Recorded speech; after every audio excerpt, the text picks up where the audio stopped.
हर्षदा लिहिलं आहे ना 700 कार्पेट आहे आणि 500 स्क्वेअर फीटचं शॉप आहे. हे हर्षदा शॉप, हे शॉप द्यायचं आहे रेंटनी. आणि हे शॉप असे ह्याच्या पुढं लोकेशन हे रोड टच आहे. त्यानंतर हे इकडे समोर जॉकीचं ब्रँड आहे. त्यानंतर त्याच्या बाजूला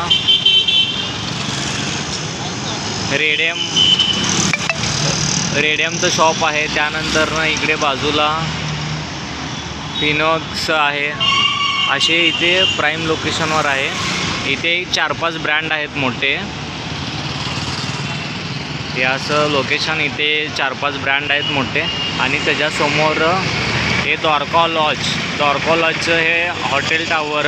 त्याच्याखाली हे हर्षदा स्वीट प्रसन्न जे आहे ना पर्सन, तर हे शॉप द्यायचं आहे. हे 500 स्क्वेअर फीटचं शॉप आहे. 700चं कार्पेट आहे.